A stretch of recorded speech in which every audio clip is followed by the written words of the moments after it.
Bonsoir à tous, merci de votre attention. Voici les titres de l'actualité de ce lundi. La mobilisation fléchit mais reste importante contre la réforme des retraites. 335 000 manifestants dans toute la France selon la police, 700 000 selon les syndicats pour cette journée d'action des fonctionnaires. Les syndicats qui dans l'enseignement appellent à une nouvelle grève jeudi.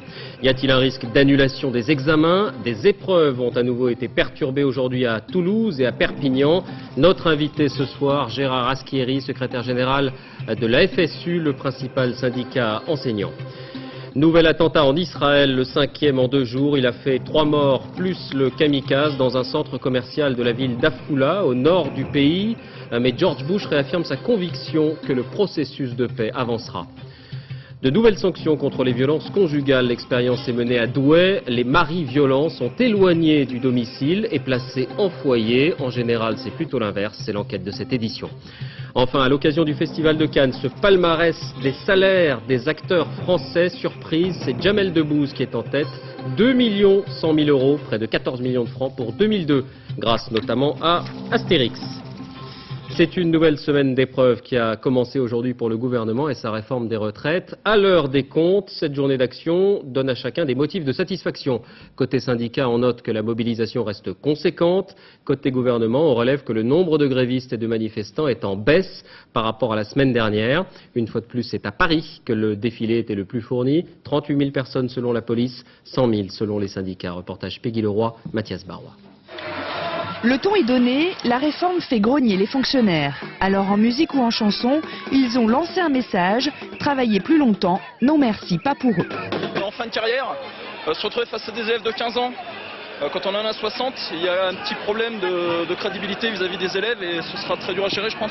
Je travaille en bibliothèque, j'ai commencé à travailler à 24 ans, donc ce qui me dérange c'est que j'ai fait le calcul, je vais partir entre 40 et 42 ans plus tard. Donc c'est-à-dire à 64-66 ans, je travaille avec des enfants en section jeunesse et je me vois pas à 66 ans encore en section jeunesse en bibliothèque, quoi. Ils étaient 100 000 selon les organisateurs, 38 000 selon la police, qui d'ailleurs manifestait aussi. On se voit mal à 60-65 ans en train de courir après les bandits, quoi. Venus du Louvre, des conseils généraux ou bien de Météo France, toute la fonction publique était là et après les enseignants, ce sont les salariés des hôpitaux qui formaient le plus gros du cortège. Je me vois pas à 62 ans à piquer les malades ou à faire les toilettes ou autre.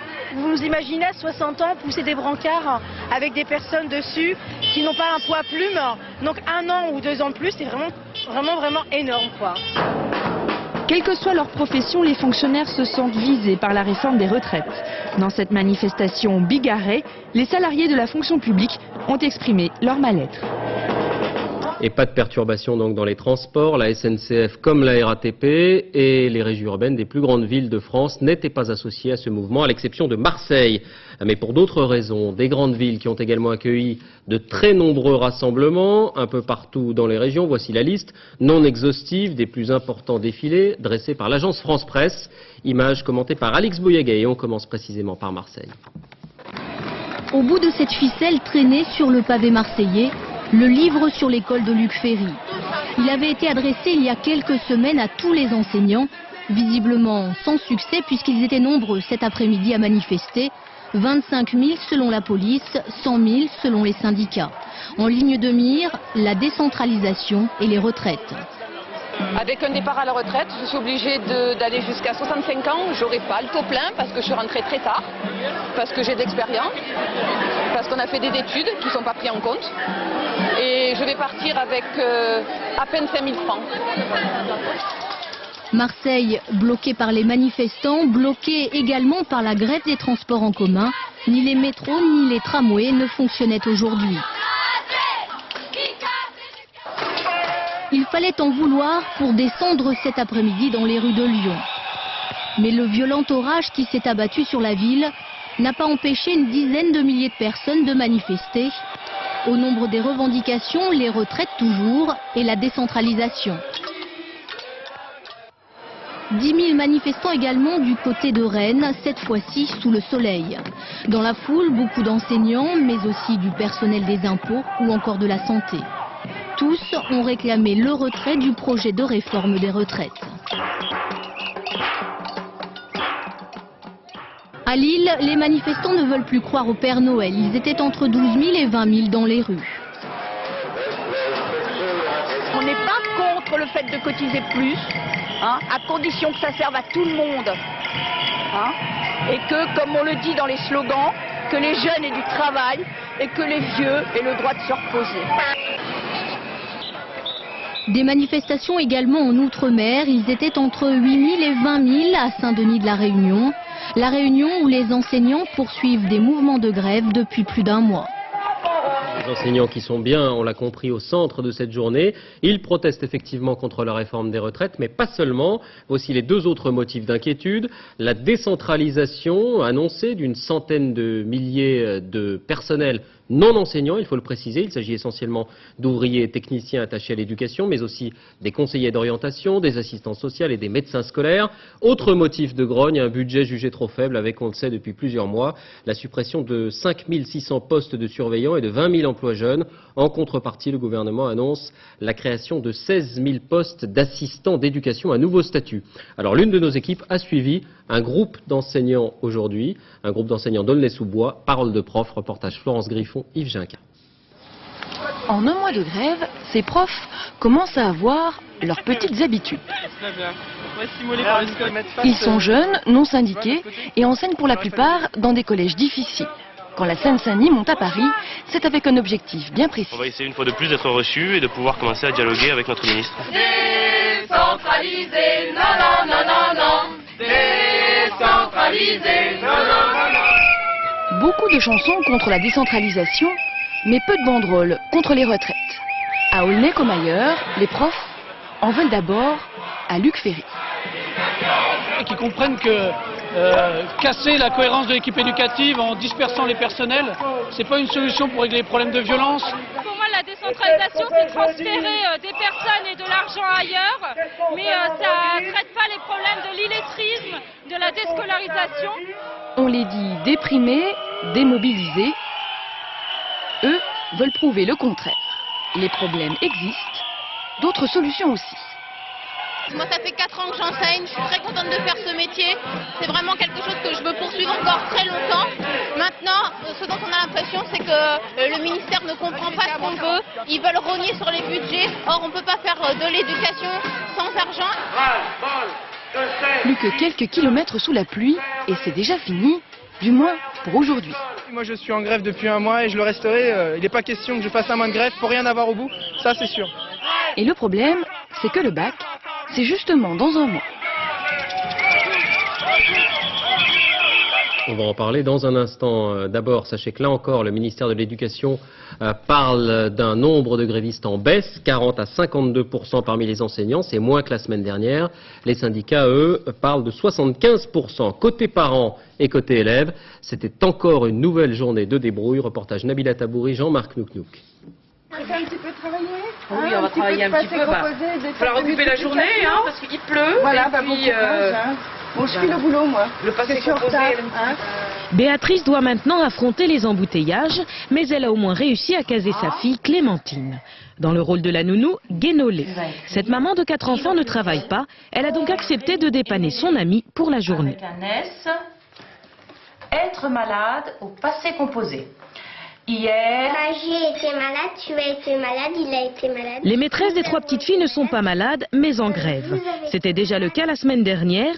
Du coup, leurs mamans craignent que le programme ne soit pas bouclé à temps. Qui réclament des choses, d'accord, mais qui trouvent d'autres moyens. Parce qu'en fait, qu'est-ce qui en pâtit sont les enfants d'abord, les enfants et les parents aussi. Parce que forcément que les parents galèrent. Alors, le gratin, il est un peu cuit, mais il est très bien à l'intérieur. Yves est certes plus habile dans son atelier qu'en cuisine. Mais pour Emma et Lorraine, ces 2 filles, ce responsable maintenance a décidé de faire des efforts. Mardi dernier, jour de grève, sa femme a posé un congé. Cette fois-ci, c'est son tour.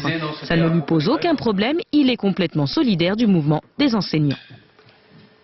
Si un enseignant commence à travailler à 25 ans et qu'il travaille 42 ans, ça fait 67. Effectivement, moi je trouve que ma mère et ma belle-mère, elles sont très bien dans ma vie et je les verrai pas en maîtresse d'école, hein, c'est clair. Pour Yves, aujourd'hui, c'était le temps des cerises, demain celui du retour au travail. D'autres parents prendront le relais, car la maîtresse d'Emma continuera à faire grève toute la semaine. Oui, et par ailleurs, je vous le rappelle, les syndicats d'enseignants appellent à une nouvelle journée d'action générale jeudi prochain. Entre-temps, ils seront reçus demain par Luc Ferry. Vous ferez partie de la délégation, Gérard Askeri. Merci d'être avec nous. Je rappelle que vous êtes secrétaire général de la FSU, première fédération dans l'enseignement. Juste avant de vous entendre, un mot des conséquences de ces grèves, car on commence à s'inquiéter pour les examens de fin d'année. Certaines épreuves de BTS ont déjà été perturbées la semaine dernière. Eh bien, à Perpignan, aujourd'hui, c'est à l'université que les premiers examens ont dû être annulés. Des incidents également à Toulouse, où se déroulaient les épreuves de CAP et de BEP, entre autres. Muriel Lassaga, Olivier Combe, sur place. Vous avez le droit de faire grève, vous n'avez pas le droit de fermer un lycée qui est un établissement public. C'est un scandale. Vous croyez que c'est normal de fermer l'établissement avec des chaînes? Face à la colère du proviseur, la détermination des enseignants grévistes et l'exaspération de certains parents. Attendez, vous voyez ce que vous faites, vous êtes en train de me bloquer, vous empêchez ma fille de travailler. Que vous fassiez la maîtrise, que vous manifestiez, c'est tout à fait normal. Pour cet homme, ce blocage, c'est une action de trop. Car pendant ce temps, les candidats aux épreuves des CAP, BEP et BTS patientent. La première partie de leur examen devait se dérouler ce matin. Vous venez de loin? Non, de l'île Jourdain, dans le Gers. Je viens passer mon CAP ici. Et ça fait quand même une trotte et je crois que je suis venue pour rien, quoi. La semaine dernière, certains enseignants ont reçu des ordres de réquisition de la part du gouvernement. Un courrier que ces manifestants n'ont pas du tout apprécié. C'est un ordre qui est totalement illégal, c'est une pression qui est faite sur la grève. Et nous, par notre présence ici, nous montrons à Xavier Darcos, qui nous a dit de ne pas bloquer le fonctionnement normal de l'éducation nationale, que c'est lui qui est responsable et pas nous. Pour atteindre les salles d'examen, les étudiants BTS n'ont eu qu'une seule issue, la sortie de secours. Vous voulez pas nous dire où vous allez? Passer l'examen. Finalement, les épreuves de BTS Chimie ont pu se dérouler dans le calme ce matin et cet après-midi. En revanche, celles des CAP et BEP ont été reportées. Alors Gérard Askeri, on a l'impression que vous êtes un peu gêné aux entournures par ces tentatives. Vous avez dit ce matin sur RTL, ça n'est pas la bonne méthode, mais soyons clairs, est-ce que vous condamnez ces tentatives, ces actions-là, oui ou non? Le problème n'est pas de porter un jugement moral, le problème est de dire à nos collègues, 1, les adversaires, ce ne sont pas les jeunes, ce ne sont pas nos élèves. 2, nous connaissons un mouvement puissant, et donc il n'y a pas besoin d'utiliser d'autres moyens. 3, les examens, c'est quelque chose d'important pour nous, il ne faut pas les fragiliser. Mais dans cette affaire de Toulouse, ce que je constate aussi, c'est que l'administration a jeté de l'huile sur le feu en réquisitionnant les grévistes. Et autant je dis, utiliser les examens comme moyen de pression, ce n'est pas une bonne méthode d'action, autant je dis, il faut respecter le droit de grève. Bon. Les deux sont vrais en même temps. Alors, parlons de la retraite. Est-ce que vous êtes opposé sur le principe même à l'allongement de la durée du travail des enseignants? Nous trouvons que l'allongement de la durée de cotisation pour tout le monde est une mauvaise réponse au problème des retraites. Si on prend les enseignants, effectivement, ils ont une triple caractéristique. Premièrement, ils font des études et donc entrent dans le métier tard, à 25-26 ans en moyenne. Deuxièmement, ce sont beaucoup les femmes, avec des interruptions de carrière. Troisièmement, c'est un métier qui connaît des formes d'usure. Et quand on est âgé, quand on a 60 ans, 61 ans, et qu'on a des enfants jeunes, c'est difficile. Mais ce n'est pas seulement le cas des enseignants, c'est de plus en plus de métiers qui sont dans cette situation. J'entendais par exemple Dominique Strauss-Kahn hier sur France 3, qui est professeur d'université. Bien sûr, il n'a pas fait que ça, mais actuellement il est professeur d'université, dire moi, mon métier est passionnant intellectuellement et je me sens tout à fait de travailler assez tard, alors que lui-même est plutôt dans votre camp. Il est opposé à cette réforme. Mais écoutez, professeur d'université, c'est pas nécessairement professeur des écoles ou professeur de second degré. On commence beaucoup plus tard. Mais d'une manière générale, c'est vrai que le métier d'enseignant est passionnant. Mais en même temps, c'est un métier usant. À un certain âge, il est de plus en plus difficile. Et moi, je ne dis pas, il ne faut pas que les enseignants ne travaillent pas plus longtemps. Je dis, donnons-leur, si on veut, le choix de travailler plus longtemps en traitant leurs conditions de travail, en améliorant leurs conditions de travail, et pas en allongeant la durée de cotisation. C'est ça le problème. Un mot sur la décentralisation. Donc on l'a vu tout à l'heure, une centaine de milliers de personnes concernées, mais ce ne sont pas des enseignants. Alors est-ce vraiment une révolution ? Mais vous savez, justement, aujourd'hui, l'école, ce ne sont pas seulement les enseignants.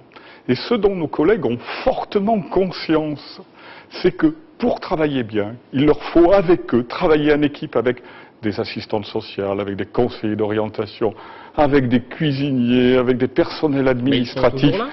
Et non. Le problème, c'est que quand on décentralise, on remet en cause les missions et surtout, on court le risque de rompre encore plus l'égalité. Vous savez, un des problèmes de l'école aujourd'hui, c'est l'existence d'établissements ghettos.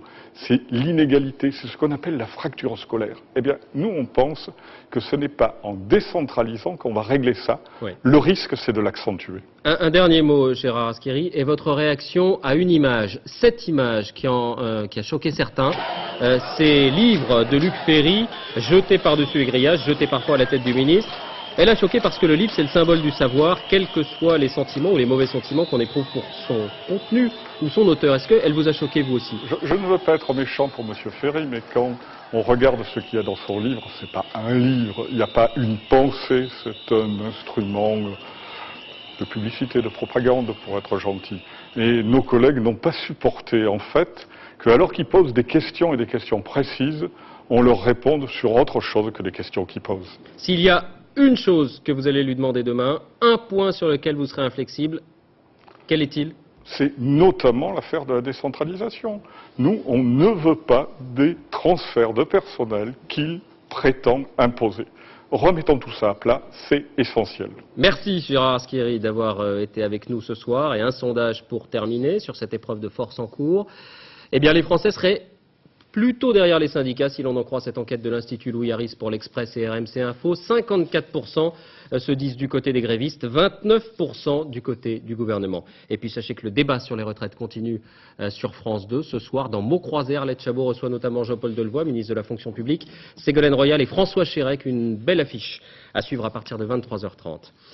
L'autre actualité de cette journée en France, ce sont d'abord les suites de l'affaire Patrice Allègre, qui a pris une nouvelle dimension et qui a provoqué, il faut bien le dire, une certaine stupeur et qui met un peu mal à l'aise aussi. Hier, on le disait, Dominique Baudis, le président du CSA, a pris les devants. Il a choisi de révéler lui-même qu'il était cité dans le dossier.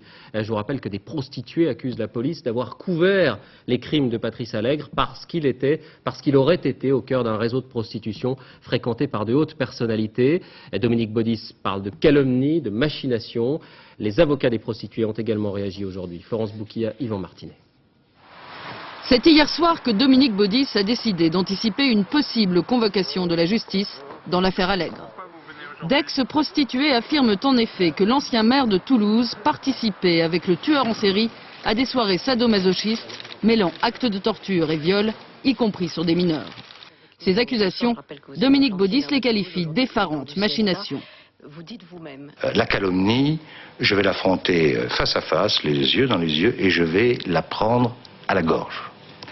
Évidemment, pour répondre à votre question, je n'ai jamais, ni de près, ni de loin, fréquenté Patrice Allègre. Vous ne le connaissiez pas, pas du tout.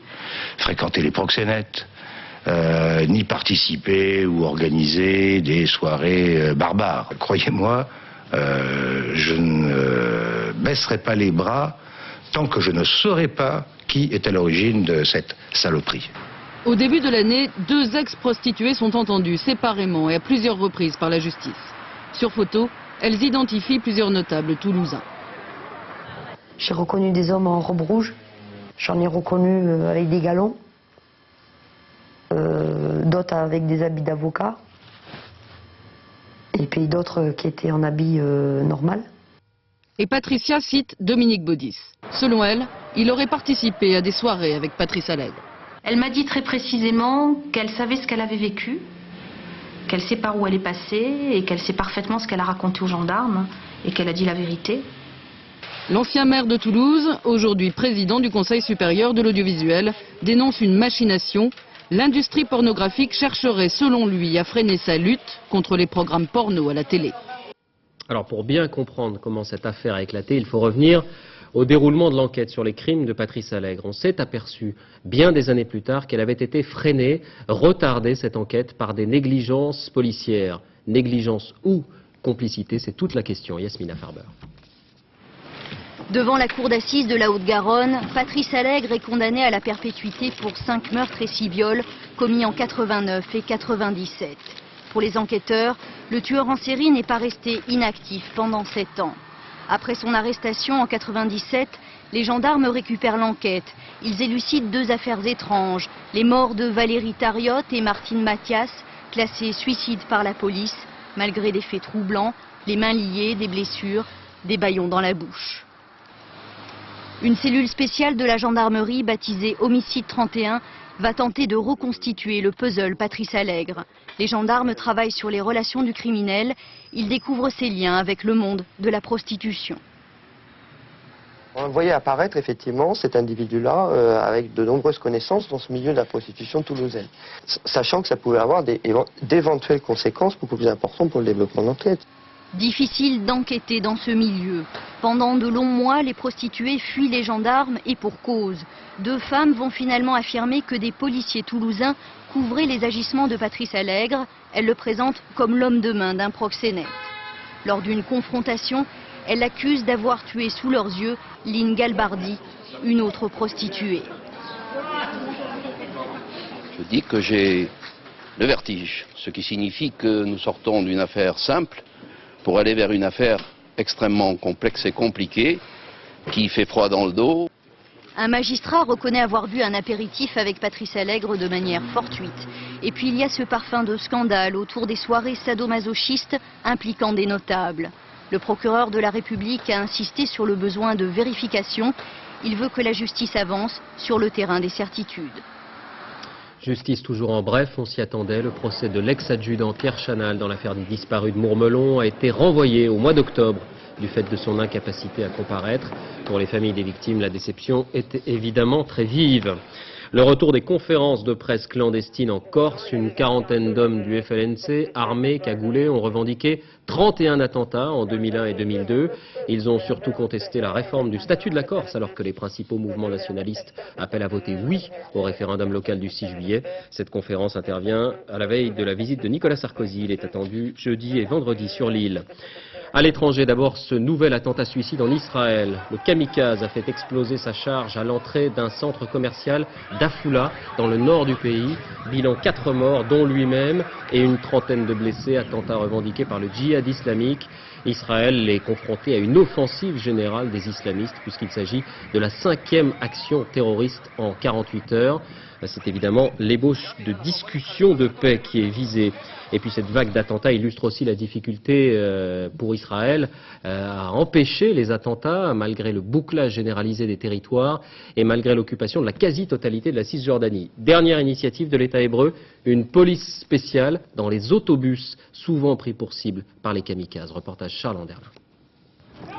La protection des transports en commun est devenue en Israël un véritable problème stratégique. Ce groupe d'intervention est un des premiers créés par la police israélienne. Il est censé assurer la sécurité dans une gare routière au nord de Tel Aviv. Si j'avais plus d'hommes, je pourrais les déployer dans d'autres stations importantes. De fait, le gouvernement israélien n'a toujours pas débloqué le budget nécessaire pour recruter les vigiles et les policiers qui seraient déployés dans les bus. On a l'impression que parce que ce sont des gens simples qui prennent l'autobus, le pays Israël peut se permettre 20 morts par mois dans des attentats. Embaucher du personnel supplémentaire signifierait augmenter les tarifs des transports en commun, mais le pays connaît une grave crise économique et le gouvernement Sharon compte avant tout sur cette barrière de sécurité pour empêcher le passage des bombes humaines. Ce mur doit séparer la Cisjordanie d'Israël.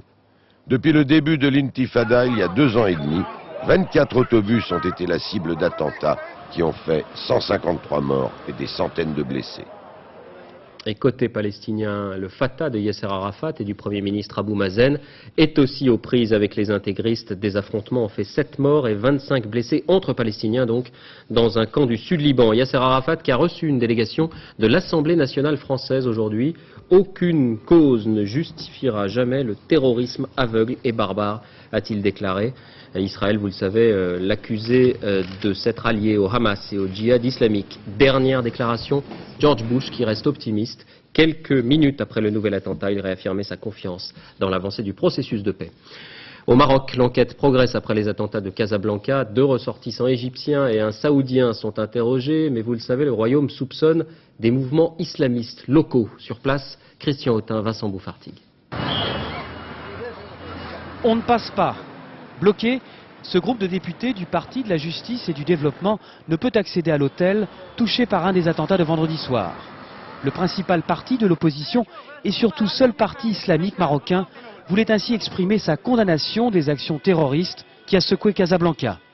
C'est une machination contre la sécurité du Maroc et son développement. Nous critiquons et nous accusons tous ceux qui sont coupables, qui ont commis de tels crimes. Déjà hier, le PJD avait organisé une marche pour rejeter le terrorisme. Car ces manifestants refusent tout amalgame avec les kamikazes dont ils rejettent la violence. Pour l'heure, l'enquête a déjà permis d'établir le lien entre un groupuscule islamiste extrémiste, le droit chemin, et les auteurs des attentats. Clandestins, ces partisans avaient déjà perpétré des actions terroristes l'été dernier. Le directeur de l'hebdomadaire Le Journal leur avait même consacré une page spéciale à l'époque. Aujourd'hui, il s'interroge sur les lacunes de la police. La question qu'on se pose aujourd'hui, est-ce que l'aspect danger de ces gens-là a été pris en compte ou pas par les autorités de ce pays? Est-ce que, ayant été pris en compte, il y a eu une infiltration pour essayer de les maîtriser? Tout cela reste un grand point d'interrogation aujourd'hui et apparemment il y a eu faillite quelque part. Malgré l'unanimité autour du roi, les tensions sont bien réelles au sein de la société marocaine. Celle-ci est tiraillée entre une partie grandissante de la population séduite par l'islamisme et parfois ses dérives, et une autre partie de cette population qui soutient le régime tourné vers l'Occident. Et à noter que la justice française va également enquêter sur cet attentat. Le parquet de Paris a ouvert une information judiciaire. Je vous rappelle que 3 Français font partie des victimes. À Bagdad, nouvelle manifestation anti-américaine. Plusieurs milliers de personnes ont défilé contre la présence des États-Unis et demandé l'élection, je cite, d'un gouvernement nouveau et honnête. Et parmi eux, une majorité de chiites. Les chiites qui de plus en plus souhaitent imposer leur vue sur la consommation d'alcool, par exemple. Une usine de fabrication d'arak, cet apéritif anisé, a été mise à sac. Envoyés spéciaux Alain de Chalvron, Philippe Luzzi. La grande banlieue nord de Bagdad a connu, comme toute la périphérie de la capitale irakienne, les affres de la guerre. Seulement ces usines-là, le conflit n'est pour rien dans leur destruction. C'étaient des distilleries. Il y en avait 8 dans le secteur, elles ont toutes été attaquées la semaine dernière par une bande de fanatiques religieux au nom de l'islam, l'alcool étant interdit dans le Coran. Voilà ce qui reste de l'usine à Labrage, 2e sur le marché irakien. Son propriétaire, chrétien comme l'exige la loi, n'en revient toujours pas. La région est habitée par des musulmans chiites. Ils sont venus nous voir pour nous dire de fermer avant vendredi. Nous avons négocié et même signé un accord. Le voilà. Nous nous engagions à ne fabriquer que de l'alcool médical. Mais le 12, ils sont arrivés à 2000 avec des véhicules volés à l'armée. Ils ont tout pillé, tout détruit. Effectivement, il ne reste de l'usine que cette étiquette. Les alambics ont été brûlés, les bâtiments rasés. Là-bas, c'était la cantine. Le pire, c'est que des patrouilles américaines sont passées pendant le saccage, qui a duré près de 12 heures. Ils ont tout vu, ils n'ont rien fait et ils sont repartis. Les 200 ouvriers, musulmans pour la plupart, sont maintenant au chômage. Chaque heure, lui, est ruiné. Et comme chrétien, désespéré, au point de vouloir quitter le pays. La destruction de ces distilleries est de mauvais augure. Cela signifie tout simplement qu'il y a dans ce pays des intégristes suffisamment déterminés et suffisamment violents pour imposer par la force la loi islamique, la charia. Cela devrait interpeller les Américains. À propos de l'Irak, on est toujours sans nouvelles du caméraman français de la chaîne britannique haïtienne, Frédéric Nérac, porté disparu depuis 2 mois maintenant, à l'occasion du sommet des ministres européens des Affaires étrangères et de la Défense. Son épouse a demandé qu'on ne l'oublie pas et que les recherches se poursuivent.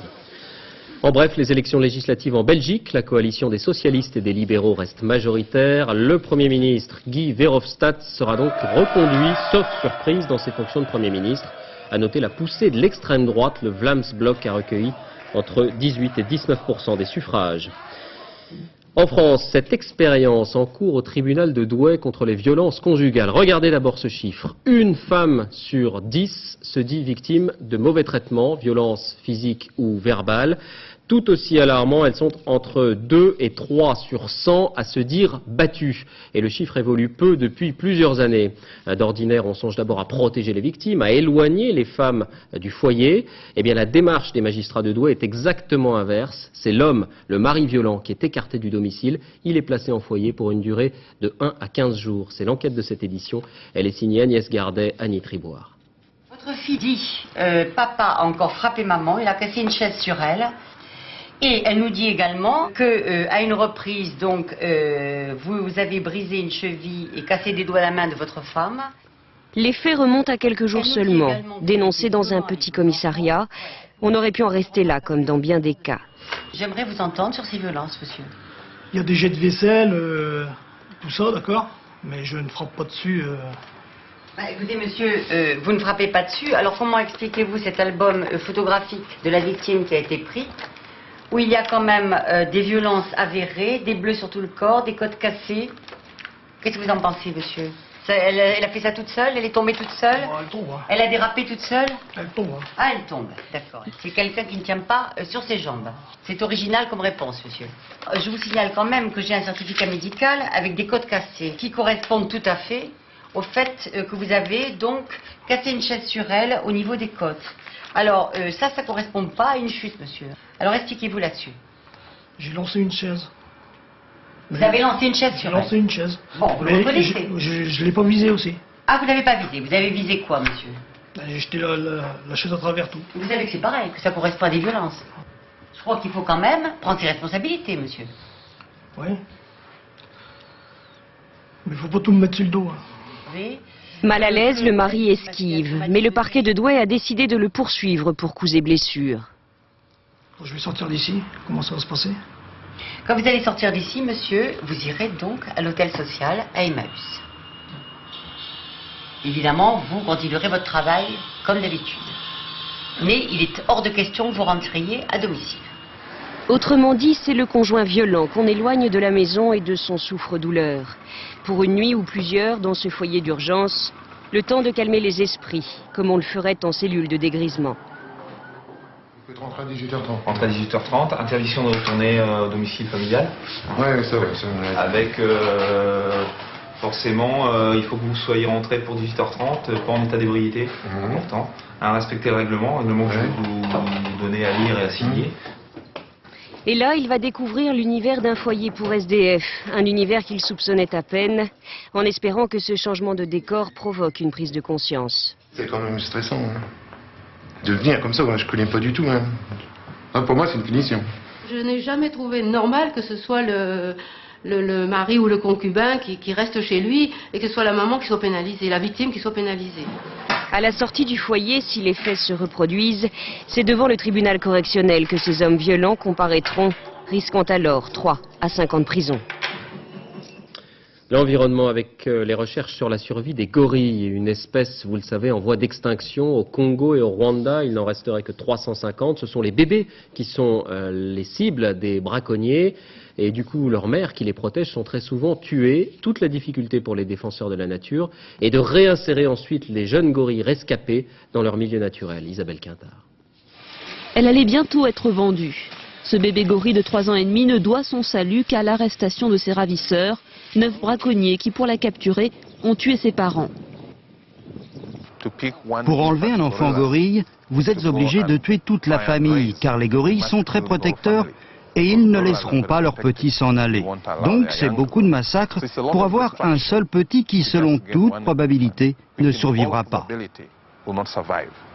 Aujourd'hui, les bras qu'il apporte sont ceux des scientifiques. Ce gorille des montagnes a été arraché à son milieu naturel. Il faut penser à sa réintroduction dans les forêts de Virunga, dernier sanctuaire de ces primates en voie de disparition. Malheureusement, dans ce cas précis, ce bébé gorille a été retrouvé en même temps que les braconniers et ils ne nous ont pas donné d'informations sur son groupe d'origine. Les scientifiques ont déjà trouvé des parents adoptifs à ce bébé. Ils espèrent maintenant une bonne adaptation dans sa nouvelle famille. Quant aux braconniers, ils sont sous les verrous, condamnés à 7 ans de prison chacun. Cinéma, et avant d'aller à Cannes, cette enquête du Figaro entreprise sur les salaires, les revenus des acteurs français. Numéro 1, Jamel Debbouze devant Gérard Depardieu et Jean Reno pour l'année 2002. François Baudonnet, Abdel Mostefa. Ambiance de tournage mortel, donc forcément film mortel. Mortel et surtout bien payé. Avec ses 14,5 millions d'entrées, la mission Cléopâtre aura été un vrai jackpot pour ses acteurs vedettes. En tête, Jamel Debbouze. Ce seul film lui a rapporté 2 120 000 €. Jamel Debbouze devient ainsi l'acteur français le mieux payé en 2002, un record qui l'agace.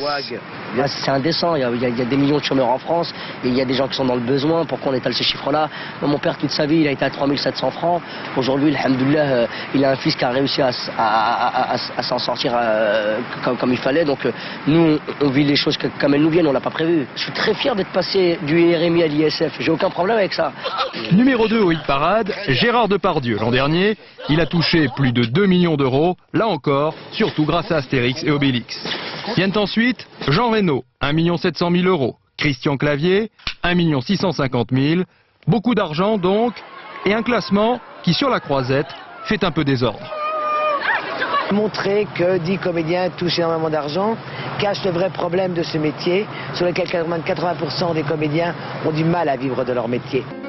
Et les comédiennes dans tout cela, eh bien, elles arrivent loin derrière. La première d'entre elles, c'est Catherine Deneuve, à la 9e position, avec tout de même 1 150 000 €.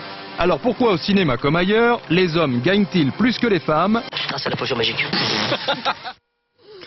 Cannes, on y vient. Premier choc aujourd'hui sur la croisette, le film Dogville de Lars von Trier. Lars von Trier, c'est le réalisateur de Dancer in the Dark qui avait eu la Palme d'Or il y a 3 ans.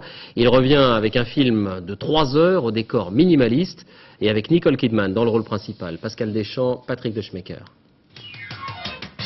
La star et le réalisateur, une de ces rencontres magiques que le cinéma parfois nous réserve. Il y a 7 ans, elle avait lâché qu'elle rêvait de travailler avec Lars von Trier, l'auteur génial et torturé de Breaking the Waves. C'est chose faite. Et ce couple inattendu signe le film le plus attendu du festival. Je suis là parce que je crois en toi, en ton talent, et parce que je veux soutenir ta vision du monde. Quand je suis arrivée sur le plateau, il n'y avait que des traits à la craie sur le sol, et notamment le dessin d'un chien. Et je me suis dit, d'accord. Car Dogville, c'est un plateau nu, figurant une petite ville minière américaine sinistrée. Juste quelques accessoires. C'est là que débarque Grace, une fugitive. D'abord accueillie, elle sera bien vite rejetée, puis exploitée, maltraitée par une communauté qui pourtant prétend se comporter conformément au bien. His plan to make everybody like me has run into a few problems because nobody wants me to work for them.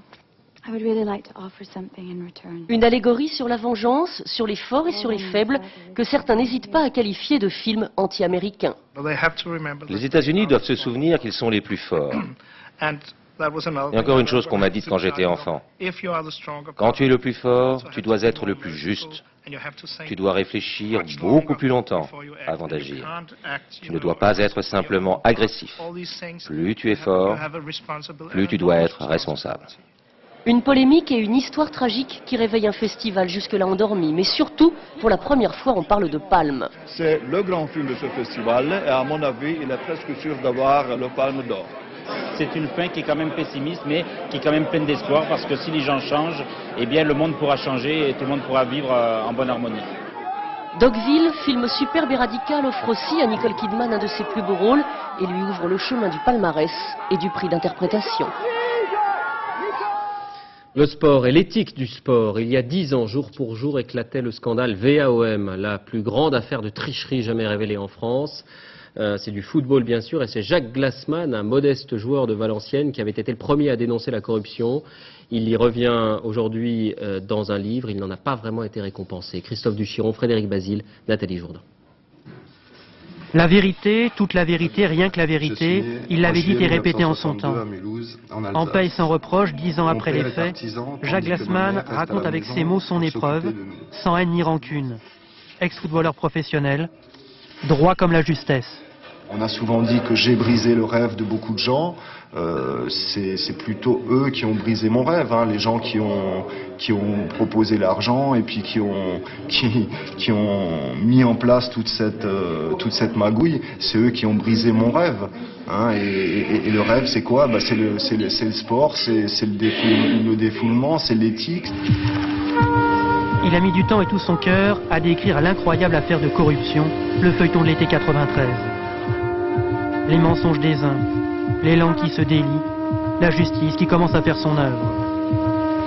Les silences du monde du football et la disgrâce, la célébrité qui lui tombe dessus comme la foudre, les acteurs de premier plan, Tapi qui ira en prison et le procureur de Montgolfier qui, 10 ans après, revient sur l'aventure de Glassman, ce personnage hors norme. Je pense que ce fut pour lui de porter ses faits à notre connaissance un combat personnel.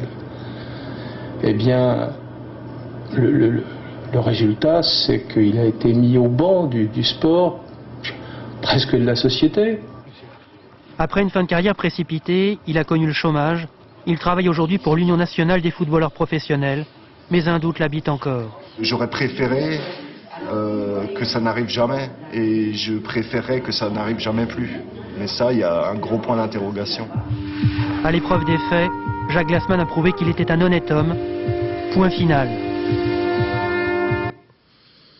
Un mot de cyclisme avec la sélection des 4 dernières équipes pour le Tour de France. 3 françaises, la Boulangère de Sylvain Chavanel, AG2R de Laurent Brochard et Jean Delatour, ainsi qu'une équipe espagnole, Euskaltel. À noter l'absence de Domina Vacanze, la formation du champion du monde italien Mario Cipollini, le meilleur sprinter du monde, mais son équipe est jugée trop faible. Et puis l'image du week-end, comme chaque lundi, c'est la joie des handballeuses de Besançon, victorieuses de la Coupe des Coupes européennes. Elles ont battu les Ukrainiennes du Spartak de Kiev 20-15 après Nîmes. C'est la 2e fois qu'une équipe féminine française gagne un trophée européen. Fin de cette édition, merci d'avoir suivi. À suivre la météo, Patrice Drevet. 20h55, jour après jour, Jean-Luc Delarue sur la chirurgie esthétique. 23h20, donc mots croisés, Arlette Chabot, les retraites et le terrorisme. Dernier journal 1h10, Ève Mettet. Dès 6h30, Télématin, dans les 4 vérités, Roland Sicard recevra Bernard Thibault. On reparlera des retraites. On se quitte sur ces images de Hong Kong, signe de l'amélioration. Plus de 400 000 enfants ont pu retourner à l'école aujourd'hui, mais ils gardent le masque. Tous les établissements scolaires, rappelons-le, étaient fermés depuis 7 semaines pour lutter contre l'épidémie de pneumopathie. À demain.